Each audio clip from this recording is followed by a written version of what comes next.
Welcome back sa aking YouTube channel. Para sa mga first time lang po nanonood, please click mo na yan, Jeremy's TV, Manila. Anyway guys, wala nang bayad o libre lang. Tulong mo na lang din sa kapwa mo. Alright, thank you very much po. So topic natin yung po today's reflection. Ayon ito sa gospel ng ating simbahang katoliko ngayong unang linggo ng Kwaresma. So ayon sa Marcos chapter 1 verse 13 to 15. Nananatili siya roon ng 40 araw at doon tinukso siya ni Satanas. Doon ay may mga mababangis na hayop, ngunit si Jesus ay pinaglingkuran ng mga anghel. Ang simula ng pangangaral sa Galilea. Nang ibinilanggo si Juan, nagpunta si Jesus sa Galilea at pinangaral doon ang magandang balitang mula sa Diyos. Sinabi niya, dumating na ang takdang panahon. Malapit na ang maghari ang Diyos, kaya magsisi na kayo talikuran ang inyong mga kasalanan. Paniwalaan ninyo ang magandang balita. And guys, napakaganda, di ba?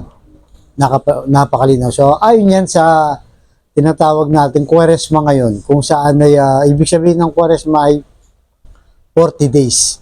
Kaya sakto yung gospel na to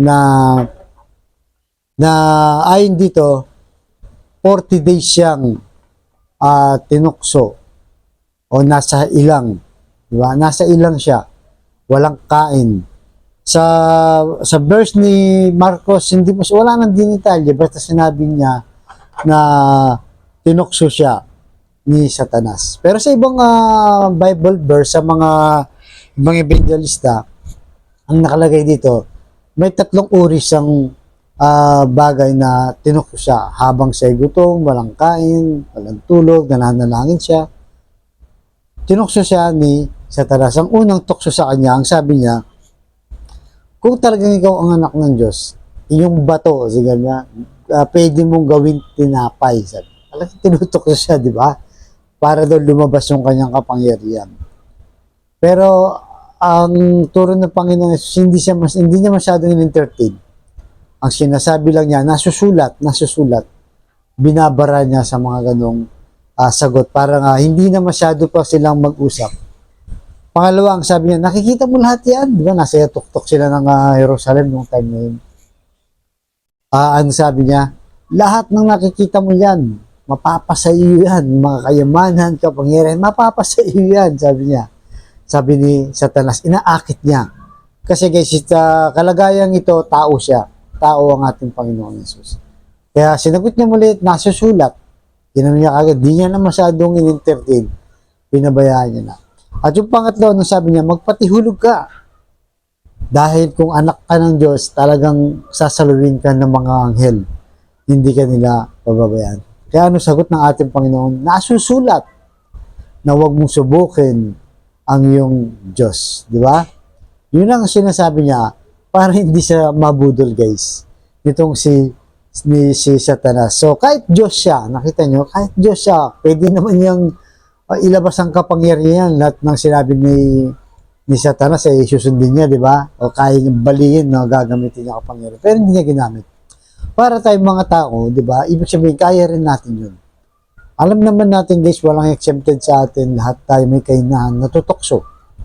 Lalo na tayong mga lalaki, paminsan-minsan yung mga babae, lahat, walang taong hindi natukso. Kaya binigyan tayo ng halimbawa na ang sinasabi ng ating Panginoon Jesus nasusulat. So, importante na inaaral din natin yung mabuting balita, mga Bible verse, lalo na ngayon guys, di ba, sa social media. Marami kang makikita kagad, i-google mo, may mga newsfeed dyan na lumalabas, mga Bible verse. Kahit ako, ginagawa ko, everyday, nagsishare ako ng mga Bible verse din o yung mga mabuting balita. Pero hindi ibig sabihin yan, exempted na tayo sa talk show. Nandiyan pa rin yan. Kailangan lang natin labanan. Kaya yun ang ginawa ng ating Panginoon Jesus. So kung titignan natin guys yung talk show, paulit-ulit lang yan na nangyari. At may nangyari na, may nauna na nangyari bago ang ating Panginoon Jesus na talk show. Nung pumasok, ang kasalanan sa sangatawan, diba, naalala nyo, ang unang magulang natin, si Eva at saka si Adan. In-entertain niya yung tukso. Kung ano-ano sinabi niya, sabi niya, malalaman mo masama't mabuti, magiging kapantay ng karunungan mo ang Diyos, parang ganun, di ba? So, in-entertain niya ng in-entertain hanggang sa nahulog na nga siya kay Satanas, silang dalawa ni Adan. Kaya doon na pumasok na magpasa hanggang ngayon, di ba? Kasalanan sa bisyo, di ba? Sa sugal, sa mga babae o panlalaki, lahat yan. Lahat tayo ay prone sa mga ganyang bagay. Kaya binibigyan tayo ng halimbawa ng ating Panginoong Yesus na kaya natin, basta magdasal lang tayo lagi, baka naman iniwasan mo yan, pero hindi ka naman nagsisimba, hindi ka naman nagdarasal.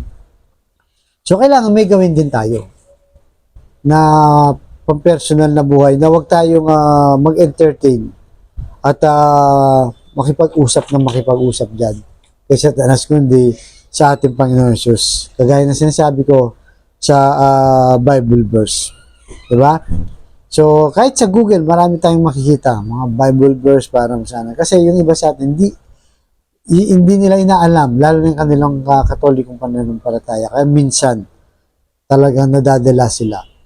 So, yan po ang hingin natin na pag dumadaan tayo sa mga ganyang matinding tukso, pagsubok sa ating buhay, pinanghinaan tayo ng loob, si Satanas sinasabi sa atin, hindi mo na kaya yan, bumigay ka na, di ba? Kaya yung iba, nagpapakamatay. Dahil pag sinabi ni Satanas, hindi mo kaya yan, i-give up mo na yan. Mag-suicide ka na, ginagawa ng iba. Kasi kulang sila doon sa salita ng Diyos, di ba? Yun na nga lagi tayong nagbabasa ng Bible verse, di ba? Talagang natutokso pa at pinapasukan talaga tayo ng diablo. Yung pa kayang wala kang kaalam-alam, o hindi mo binibigyan ng oras yung mga Bible verse o salita ng Diyos. Kaya yan po ang lagi nating isa puso't isipan na ano mo mangyari.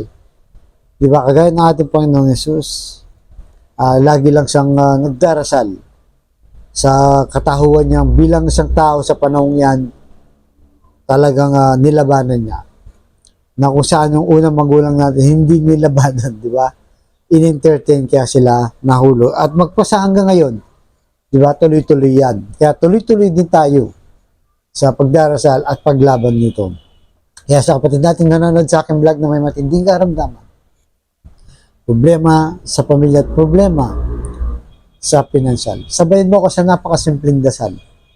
Kung kayo maniwala at magtiwala, lalong-lalo na kung kayo manampalataya sa ating Panginoon Jesus, ano man ang iyong kahilingan sa kanyang pangalan ay kanyang ibibigay. So, type mo na lang, Lord, i-bless po ang kapatid namin nanonood sa aking vlog na may matinding karamdaman, stage 4 cancer, bedridden na, at kung ano-ano pong mga karamdamang bumabalot sa kanyang katawan.